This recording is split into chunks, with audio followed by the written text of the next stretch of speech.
Good afternoon, John Verlin once again on Demand Advertising Solutions with another digital marketing update.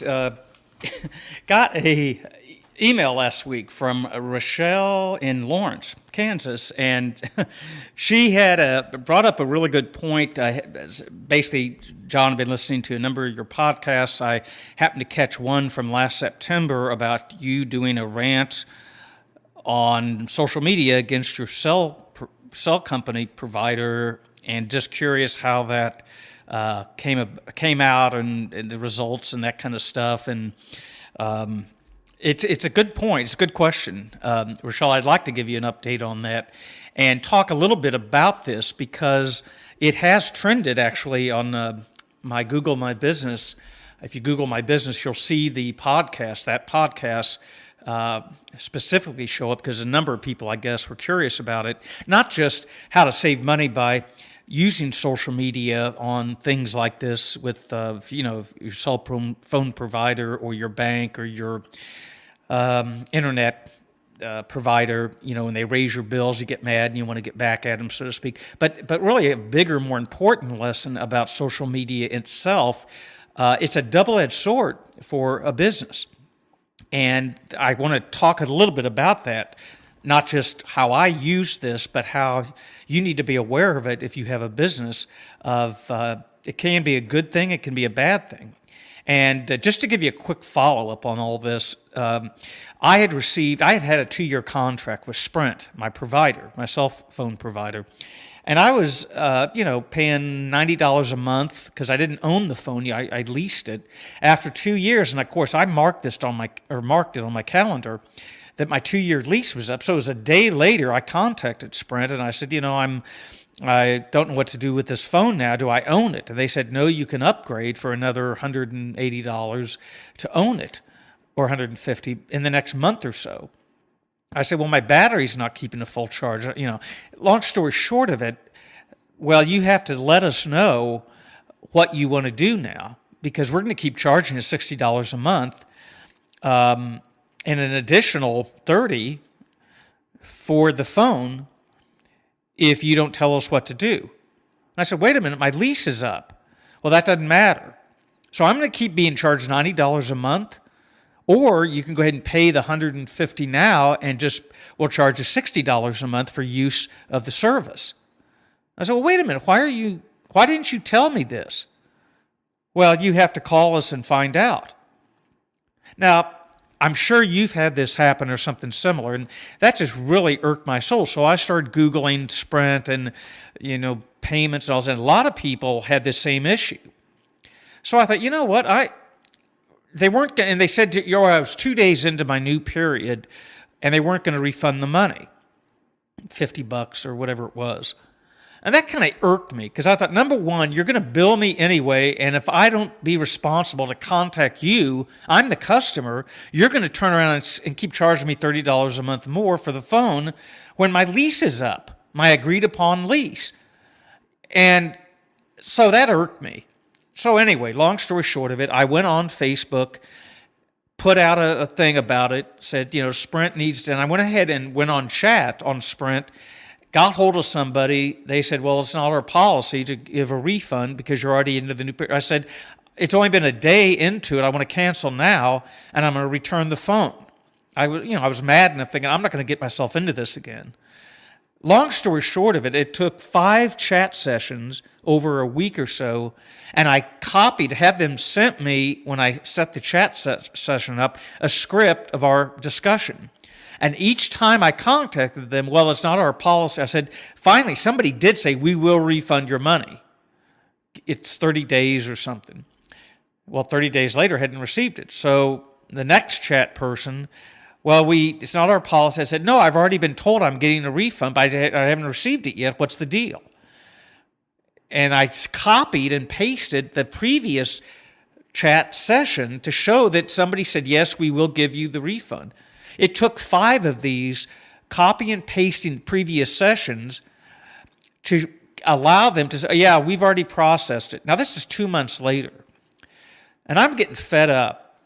So I finally went on Facebook, on the Sprint Facebook, and wrote all this out and copied and pasted my transactions or my transcription.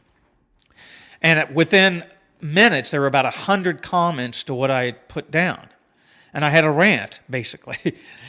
And I did a podcast about this very experience, and that is what Rochelle apparently is referring to.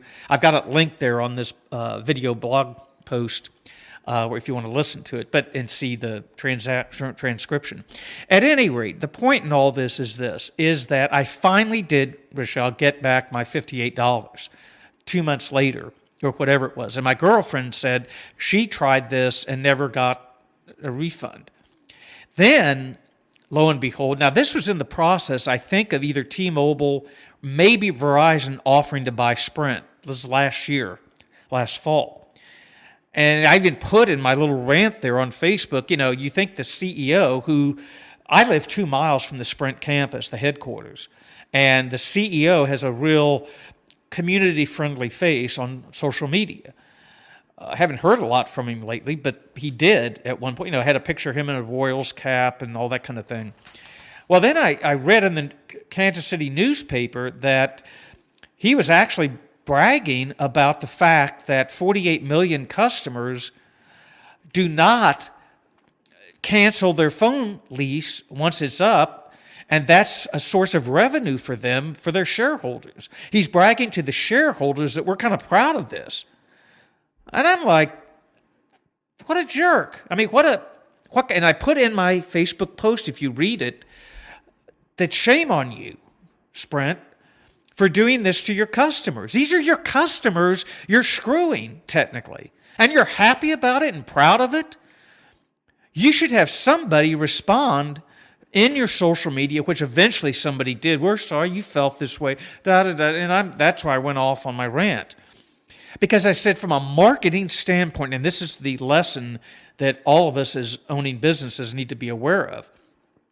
If one person does this now with the power of social media, and you have a Twitter fit like President Trump has had, this stuff can get shared all over the place. Is that a wise decision, particularly if you're wanting to get federal regulators to approve a sale of your business? When you piss off a whole lot of your customer base, then you turn around and brag about it, that gets reported in the Kansas City newspaper. And it probably, I don't know where it went from there. But Sprint didn't get the approval.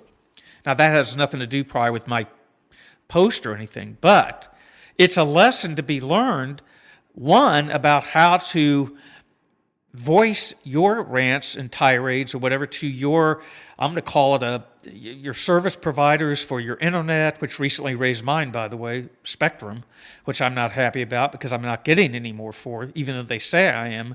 I'm still getting 70, and I'm supposed to be getting 200, but it doesn't matter. I'm not a new customer. So anyway, I'm not going to go off on that right now. But I did have the opportunity, if you notice in some of my background, worked for a bank, a community bank, doing marketing and social media. And there were times, where they'd get a monthly check fee for an overdraft. Or in the case of merchant services, which I handled, they would put a $20 fee if they did not use it 10 times a month, the merchant services, or they didn't call a number to turn it off until they were ready. And I knew this. I knew this was a source of fees that the bank would split with the merchant services company. They had an agreed upon arrangement.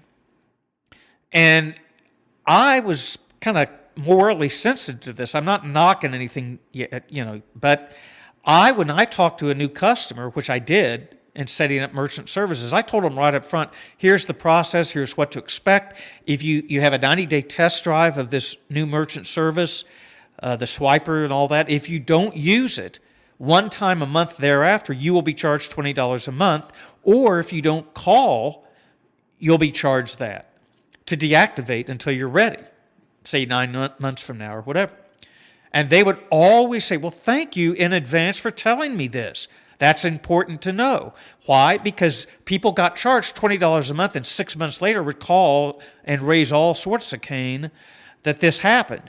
And these banks and now today even, and I put out on my Twitter feed, I can't talk today. Federal regulators announced a $200 million fine for Wells Fargo for ripping off their customers, which happened several years ago.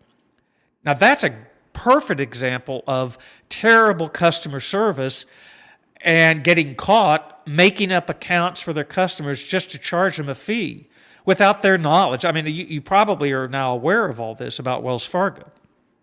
Talk about a social media backlash. And if you had an account with Wells Fargo, I would think you'd want to cancel it and just never do business with them again. But they're so big and so arrogant, they thought they could get away with all this. And they did, I guess, to some degree. And a $200 million fine probably isn't much compared to the billions they make. But all I'm getting at in all this, Rochelle, is that you can use social media to shame a business if you're unhappy with it, as I did with Sprint. And shaming goes back thousands of years through religious groups. The Amish come to mind, where if you do something outside their belief system, you're going to be shamed and shunned, which is designed to help you reform and change your behavior, to conform rather. And recently, we've seen in the Me Too movement and the gun safety movements of the Parkland students to get advertisers to leave media shows to boycott because they're trying to shame the media that was shaming them, basically, or calling them out for being fakes or whatever. They're using social media to do this and being interviewed on other media to call out a boycott of advertisers.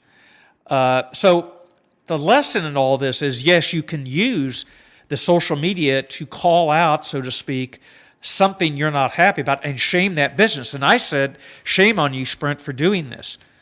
By charging this fees, not letting me know about it, and I just happened to catch it a few days past the lease agreement, and a lot of people probably had to pay that extra month. It doesn't sound like much, but it's just the idea, and then they turn around and are proud of it, telling their fund or their shareholders that this is a great source of millions of revenue for stupid idiot people who don't realize we've just done this to them. So you can use this as a way to shame those type of companies by using Facebook or social media to get back at them, but to make people aware of it. Because once I did this, I started seeing on not only response to what I did on Facebook, but a number of online links of people upset about the same thing. And this can spread, and companies need to be aware of this, or it can get to a point of you start losing revenue, and it's hard to win that trust back. You can't just ignore a dissatisfied customer anymore with no response. And particularly when you look at Amazon, how they've set that bar so high of great customer service, they're on top of everything. And I've had issues, not terrible issues, but they've gotten back ASAP and gave a refund ASAP and no questions asked. And it's caused everybody to raise that bar. So this is why it's imperative, if you have a business, to start social media accounts and monitor them, because people will go on them to yay or nay you and shame you or praise you. And it can get to a point where it calls into question ethics of a business that can even lead to greater issues such as legal and community standing. And particularly if you're a big business in a local community and you're spending all this marketing money trying to show you're tied to the community and you're screwing your own customers in that community. I mean, come on. Anyway, that was a follow-up, Rochelle, to that original video podcast about my rant with Sprint. So yeah, you can use social media. It's a double-edged sword here to alert other customers and prospects about issues, as well as using it to praise them. So, double-edged sword, you can use it both methods, but if you own a business, be careful in being on top of that, because people can use it for good and bad and vice versa and that sort of thing. So, thank you for the email, Rochelle. I hope I answered and commented appropriately. But yes, I got my money back, and I normally don't do this, but I thought I'd make an example of them in my podcast because it's not a good behavior when you look at moral and ethics in business today, and in our government. I won't even go into that. But anyway, johnverlin12 at AT&T.net is my email. Love to hear from you. Thank you again, Rochelle, for your email. And ondemandadvertisingsolutions.com is a website. Talk to you again soon.